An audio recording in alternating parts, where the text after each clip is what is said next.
एक मिनट, क्या ये सच है? सोचो एक बार, क्या कभी ऐसा हुआ है कि किसी ने आपसे कुछ करवाया और बाद में आपको एहसास हुआ कि ये तो आप चाहते ही नहीं थे? या किसी के साथ बात करने के बाद आप खुद को गिल्टी फील करने लगे बिना किसी गलती के? अगर हाँ, तो हो सकता है कि कोई आपको मैनिपुलेट कर रहा हो। मैनिपुलेशन इतनी सटल होती है कि ज्यादातर लोग समझ ही नहीं पाते जब तक बहुत देर हो जाती है। आज के इस वीडियो में हम बात करेंगे 5 ऐसी क्लियर साइंस के बारे में जो बता देती हैं कि कोई इंसान आपको साइकोलॉजिकली मैनिपुलेट कर रहा है। पूरी वीडियो देखो, क्योंकि साइन नंबर 3 वो है जो सबसे ज्यादा लोगों को धोखा देती है और वो समझ ही नहीं पाते। पहली साइन है गिल्ट ट्रिपिंग। और ये सिर्फ बुरा फील कराना नहीं है, ये एक कैलकुलेटेड साइकोलॉजिकल वेपन है जो मैनिपुलेटर डेलिबरेटली यूज करता है आपको कंट्रोल करने के लिए। पहले समझते हैं मैनिपुलेटर का माइंडसेट क्या होता है। एक मैनिपुलेटर ये जानता है कि इंसान का ब्रेन गिल्ट को एक थ्रेट की तरह ट्रीट करता है। जब हम गिल्टी फील करते हैं, हमारे अंदर एक इंटेंस डिस्कम्फर्ट पैदा होती है और हम कुछ भी करने को तैयार हो जाते हैं बस उस फीलिंग से बाहर निकलने के लिए। मैनिपुलेटर इसी वीकनेस को डेलिबरेटली टारगेट करता है। वो सोचता है मुझे सीधा मांगना नहीं है, बस इसको गिल्टी फील कराओ, ये खुद आ जाएगा। ये लेजीनेस नहीं है, ये प्योर कैलकुलेशन है। अब सुनो 3 real life dark examples. Example 1, controlling partner. एक लड़की ने अपने बॉयफ्रेंड से कहा कि वो अपनी गर्लफ्रेंड के बर्थडे पर जाना चाहती है। बॉयफ्रेंड ने कहा, जा, मुझे अकेला छोड़ दे, वैसे भी तुझे मेरे साथ रहना पसंद नहीं। फिर वो चुप हो गया, न रोया न चिल्लाया, बस खामोशी। वो लड़की गई नहीं, अपनी सहेली का बर्थडे मिस किया। ये एक्सीडेंट नहीं था। बॉयफ्रेंड जानता था कि खामोशी और अकेला वर्ड यूज करने से वो गिल्टी हो जाएगी। Example 2, toxic parent. एक 28 साल का लड़का जॉब के लिए दूसरे शहर शिफ्ट होना चाहता था। उसकी माँ ने कहा, जा, हम तो हैं ही नहीं तेरे लिए, इतना बड़ा किया, पढ़ाया, तुझे क्या फर्क पड़ता है, हम जिंदा हैं या नहीं। वो लड़का 3 साल तक वो अपॉर्चुनिटी नहीं ले पाया। यहां मां ने कॉन्शियसली या अनकॉन्शियसली एक इमोशनल बॉम्ब यूज किया, मैं मर भी जाऊं तुझे क्या। ये गिल्ट का सबसे डार्क फॉर्म है। Example 3, work place manipulator. एक मैनेजर अपने एम्प्लॉय से एक्स्ट्रा काम कराना चाहता था, बिना ओवरटाइम दिए। उसने कहा, मैं तुझ पर ट्रस्ट करता था, सब लोग बोल रहे थे कि तू रिलायबल नहीं है, मैंने डिफेंड किया था तुझे, लेकिन शायद वो सही थे। एम्प्लॉय ने बिना एक वर्ड कहे लेट रुक के काम किया। मैनेजर ने कुछ थ्रेटन नहीं किया, कुछ सीधा नहीं मांगा, बस लॉयल्टी और ट्रस्ट का गिल्ट यूज किया। अब बात करते हैं विक्टिम पे क्या होता है साइकोलॉजिकली। जब कोई इंसान रिपीटेडली गिल्ट ट्रिपिंग का शिकार होता है तो उसके अंदर कुछ चीजें परमानेंटली बदलने लगती हैं। पहली चीज, वो अपनी खुद की नीड्स को इनवैलिड समझने लगता है। उसके दिमाग में ये बैठ जाता है कि मेरी जरूरतें सेल्फिश हैं। वो अपनी ख्वाहिशों को मांगने से पहले ही कैंसिल कर देता है, क्योंकि गिल्ट ऑलरेडी एंटिसिपेट करने लगता है। दूसरी चीज, वो नो कहना भूल जाता है। साइकोलॉजिस्ट इसे फॉन रिस्पॉन्स कहते हैं। जब कोई इंसान कॉन्फ्लिक्ट से बचने के लिए हमेशा दूसरों को प्लीज करने लगता है, ये एक ट्रॉमा रिस्पॉन्स है। तीसरी और सबसे डार्क चीज, विक्टिम अपनी आइडेंटिटी खोने लगता है। वो इतना ज्यादा दूसरों की फीलिंग्स के बारे में सोचता रहता है कि खुद की फीलिंग्स आइडेंटिफाई करना ही बंद हो जाता है। साइकोलॉजिस्ट्स इसे इमोशनल सेल्फ अबैंडनमेंट कहते हैं। और सबसे दर्दनाक ये है कि विक्टिम को लगता है कि ये उसकी अपनी गलती है। वो सोचता है मैं ही बहुत सेंसिटिव हूं, जबकि सच ये है कि उसके साथ एक सिस्टमैटिक साइकोलॉजिकल अब्यूज हो रहा होता है। कैसे पहचाने और क्या करें? जब भी कोई तुम्हें गिल्टी फील कराए, रुको, एक सेकेंड, खुद से ये 2 सवाल पूछो। क्या मैंने सच में कुछ गलत किया या मुझे सिर्फ ऐसा फील कराया जा रहा है? अगर मैं ये काम नहीं करता तो क्या सच में कुछ गलत होगा या सिर्फ सामने वाला नाराज होगा? ये 2 सवाल तुम्हारे और मैनिपुलेटर के बीच एक साइकोलॉजिकल शील्ड की तरह काम करते हैं, क्योंकि जिस दिन तुम गिल्ट और जेन्युइन रिस्पॉन्सिबिलिटी में फर्क करना सीख जाते हो, उस दिन से कोई तुम्हें इस वेपन से हर्ट नहीं कर सकता। दूसरी साइन है गैस लाइटिंग। और ये सिर्फ झूठ बोलना नहीं है, ये किसी इंसान की रियलिटी को सिस्टमैटिकली डिस्ट्रॉय करना है। ये साइकोलॉजिकल मैनिपुलेशन का सबसे खतरनाक फॉर्म है, क्योंकि ये आपके दिमाग को ही आपका दुश्मन बना देता है। ये नाम आया है 1944 की एक फिल्म गैसलाइट से, जिसमें एक हस्बैंड अपनी वाइफ को कन्विंस करता है कि वो पागल हो रही है। वो घर की लाइट्स डिम करता था और जब वाइफ पूछती थी वो कहता था कैसी लाइट्स, कुछ नहीं बदला।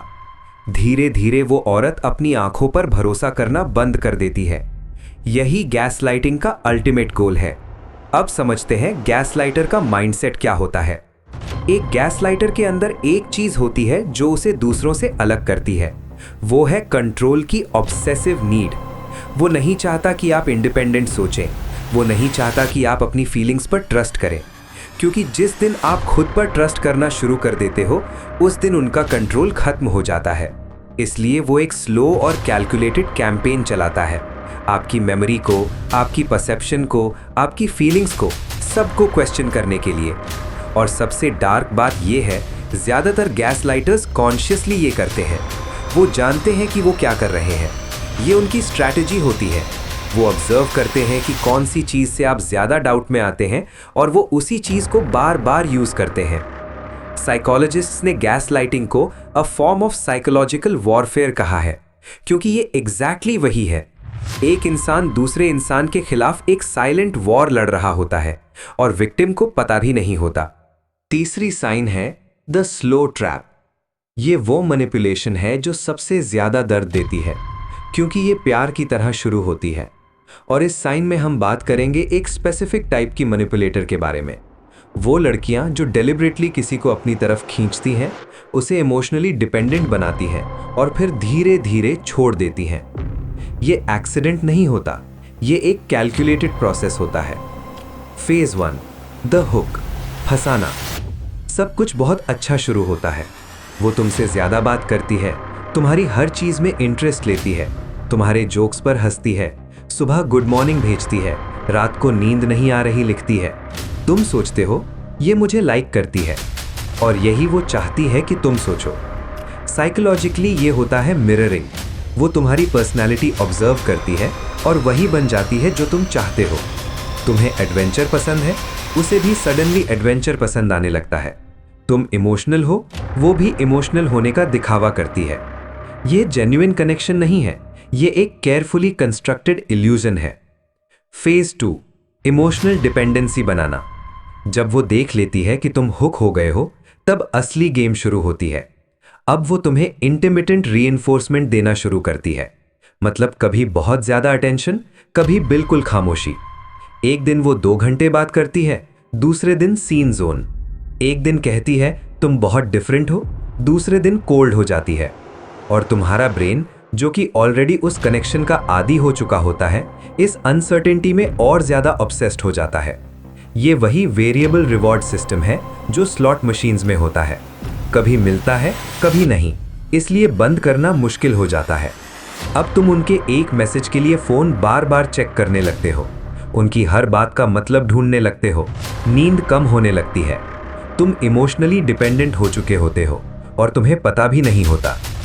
फेज 3, द स्लो एग्जिट, धीरे धीरे छोड़ना। ये सबसे डार्क फेज है। वो अचानक नहीं जाती। अगर वो अचानक जाए तो मूव ऑन कर सकते हो, इसलिए वो धीरे धीरे जाती है। रिप्लाईज लेट आने लगते हैं, बिजी हूं ज्यादा सुनने को मिलता है। वो कॉन्वर्सेशंस शॉर्ट करने लगती है। तुम्हारे सवालों के जवाब हाँ या ना में आने लगते हैं। तुम सोचते हो क्या हुआ, मैंने क्या गलत किया? और यही वो चाहती है।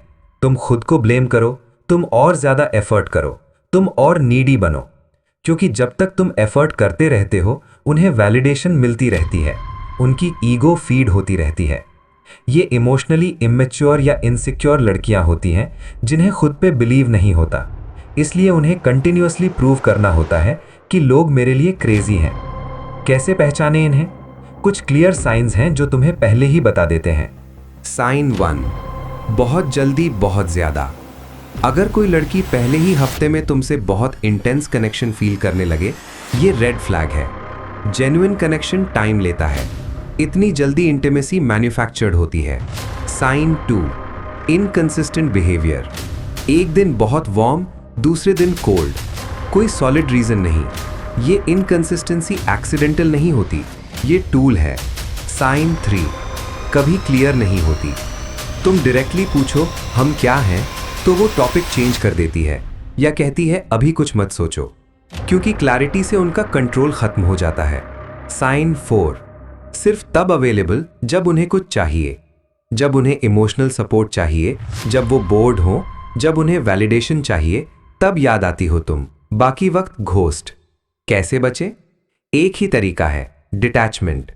मतलब ये नहीं कि तुम कोल्ड हो जाओ या ट्रस्ट करना छोड़ दो, मतलब ये है कि अपनी वैल्यू खुद जानो। जिस दिन तुम ये समझ जाते हो कि किसी का अटेंशन तुम्हारी वैल्यू नहीं डिसाइड करता, उस दिन ये ट्रैप काम करना बंद कर देता है। प्रैक्टिकली करो ये। अगर कोई 2 बार से ज्यादा इनकंसिस्टेंट हो, अपना इमोशनल इन्वेस्टमेंट वापस खींचो। अगर कोई तुम्हारे सीधे सवाल का सीधा जवाब न दे, आंसर मिल गया तुम्हें। अगर तुम किसी के एक मैसेज के लिए एंग्शियस फील करो, ये लव नहीं है, ये डिपेंडेंसी है। अपनी एनर्जी वहां लगाओ जहां कंसिस्टेंसी हो, क्योंकि जो इंसान सच में तुम्हारे लिए है, वो तुम्हें कभी इस कंफ्यूजन में नहीं रखेगा। चौथी साइन है आइसोलेशन, और ये मैनिपुलेशन का वो फॉर्म है जो सबसे स्लो और सबसे डेवस्टेटिंग होता है, क्योंकि जब तक तुम्हें समझ आता है कि क्या हो रहा है, तब तक बहुत देर हो चुकी होती है।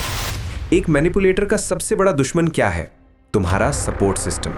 तुम्हारे दोस्त, तुम्हारी फैमिली, तुम्हारे करीबी लोग, ये वो लोग हैं जो तुम्हें रियलिटी दिखा सकते हैं, जो बोल सकते हैं कि यार ये सही नहीं हो रहा तेरे साथ। इसलिए मैनिपुलेटर का पहला काम होता है इन लोगों को तुमसे दूर करना, और वो ये सीधा नहीं करता। कोई मैनिपुलेटर कभी नहीं कहता अपने दोस्तों से मत मिलो, क्योंकि अगर वो सीधा कहे तुम समझ जाओगे। वो ये काम इतनी सटली करता है कि तुम खुद ही अपने लोगों से दूर होने लगते हो। एग्जाम्पल, एक लड़के ने नए शहर में एक फ्रेंड ग्रुप ज्वाइन किया। ग्रुप का एक डोमिनेंट इंसान था जो धीरे धीरे उसके बाकी दोस्तों के बारे में नेगेटिव बातें करता रहता था। वो लोग तुझे यूज करते हैं, तूने देखा नहीं, पीछे से वो तेरी बुराई करते हैं, सिर्फ हम लोग हैं जो तेरे लिए सच में हैं। वो लड़का 1 साल में अपने सारे पुराने दोस्तों से कट ऑफ हो गया और पूरी तरह उस टॉक्सिक ग्रुप पर डिपेंडेंट हो गया। जब उस ग्रुप ने उससे भी रिजेक्ट किया, वो साइकोलॉजिकली टूट गया, क्योंकि अब कोई नहीं था।